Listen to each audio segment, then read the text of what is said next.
ಆಚಿ chilli powder ಸಖತ್ ಖಾರ ಬಣ್ಣ ಮತ್ತು ರುಚಿ ಆಚಿ ಚಿಲ್ಲಿ ಪೌಡರ್. ಸುಳ್ಳು ಹೇಳೋದ್ರಲ್ಲಿ ಮುಖ್ಯಮಂತ್ರಿಗಳು PhD ತೆಗೆದುಕೊಂಡಿದ್ದಾರೆ. ಕಾಂಗ್ರೆಸ್ ಹೈಕಮಾಂಡ್ ಗುಂಪಾಗಿ ಡಿವೈಡ್ ಆಗಿದೆ. ಹೀಗಾಗಿ ಯಾವುದೇ ನಿರ್ಣಯವನ್ನು ತೆಗೆದುಕೊಳ್ಳೋದಕ್ಕೆ ಆಗ್ತಿಲ್ಲ ಅಂತ ಹಾವೇರಿಯಲ್ಲಿ ಮಾಜಿ CM ಬಸವರಾಜ ಬೊಮ್ಮಾಯಿ ಹೇಳಿಕೆ ಕೊಟ್ಟಿದ್ದಾರೆ. ಹೈಕಮಾಂಡ್ನವರು ATM ತರ ಬಳಕೆ ಮಾಡ್ತಾರಷ್ಟೇ, ಇಬ್ಬರ ನಡುವೆ ಜಗಳವನ್ನು ಹಚ್ಚಿ ಲಾಭ ತೆಗೆದುಕೊಳ್ತಾರೆ ಅಂತ ಹಾವೇರಿ ಗದಗ ಸಂಸದ ಬಸವರಾಜ ಬೊಮ್ಮಾಯಿ ಹೇಳಿಕೆಯನ್ನು ಕೊಟ್ಟಿದ್ದಾರೆ. ಮತ್ತೊಂದು ಕಡೆ ಒಪ್ಪಂದದಂತೆ CM ನಡೆದುಕೊಳ್ತಾರೆ ಎಂಬ DKಶಿ ಹೇಳಿಕೆ ವಿಚಾರ, ಇದೆಲ್ಲ ಆಟ ಹೈಕಮಾಂಡ್ ಆಡಿಸ್ತಿದೆ. ಹೈಕಮಾಂಡೇ ಡಿವೈಡ್ ಆಗಿದೆ. ಇಬ್ಬರ ನಡುವೆ ಜಗಳ ಹಚ್ಚಿ ಎಲ್ಲಿಯವರೆಗೆ ಲಾಭ ತೆಗೆದುಕೊಳ್ಳೋದಕ್ಕೆ ಆಗುತ್ತೋ ಅಲ್ಲಿಯ ತನಕ ತೆಗೆದುಕೊಳ್ತಾರೆ. ಕರ್ನಾಟಕವನ್ನ ಕಾಂಗ್ರೆಸ್ ಹೈಕಮಾಂಡ್ ATM ತರ ಬಳಕೆ ಮಾಡ್ಕೊಳ್ತಾ ಇದೆ. RSS ಮಾದರಿ ಸಂಘ ರಚನೆ ಮಾಡೋದಾಗಿ ಕಾಂಗ್ರೆಸ್ MLC ಹರಿಪ್ರಸಾದ್ ಹೇಳಿಕೆ ವಿಚಾರಕ್ಕೆ ಸಂಬಂಧಪಟ್ಟಂತೆಯೂ ಕೂಡ ಪ್ರತಿಕ್ರಿಯೆ ಕೊಟ್ಟರು.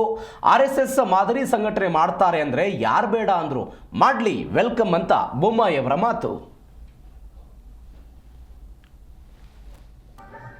ಮುಖ್ಯಮಂತ್ರಿಗಳು ಸುಳ್ಳು ಹೇಳೋದ್ರಲ್ಲಿ PhD ತಗೊಂಡ ಅತಿ ಹೆಚ್ಚು ಅನ್ಯಾಯ ಆಗಿರುವಂಥದ್ದು ಕಾಂಗ್ರೆಸ್ನಿಂದ.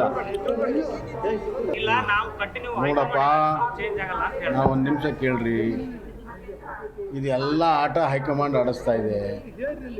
ಹೈಕಮಾಂಡ್ ಡಿವೈಡೆಡ್ ಆಗಿದೆ, ಎರಡು ಗುಂಪಾಗಿದೆ. ಹೀಗಾಗಿ ಯಾವುದೇ ನಿರ್ಣಯ ತೊಗೊಳಾಗುತ್ತಿಲ್ಲ. ಇವೆರಡರ ಜಗಳ ಹಚ್ಚಿ ಲಾಭವನ್ನು ಹೈಕಮಾಂಡ್ ಎಲ್ಲಿವರೆಗೂ ಸಿಗುತ್ತೆ ಹಿಂಗೆ ನಡೆಯೋದು. ಕರ್ನಾಟಕವನ್ನು ಒಂದು ATM ಥರ ಬಳಕೆಯನ್ನು ಮಾಡ್ತಾರೆ. ಮುಖ್ಯಮಂತ್ರಿಗಳು ಸುಳ್ಳು ಹೇಳೋದ್ರಲ್ಲಿ PhD ತಗೊಂಡ ಅತಿ ಹೆಚ್ಚು ಅನ್ಯಾಯ ಆಗಿರುವಂಥದ್ದು ಕಾಂಗ್ರೆಸ್ನಿಂದ. ನೋಡಪ್ಪ, ನಾವು ಒಂದು ನಿಮಿಷ ಕೇಳ್ರಿ,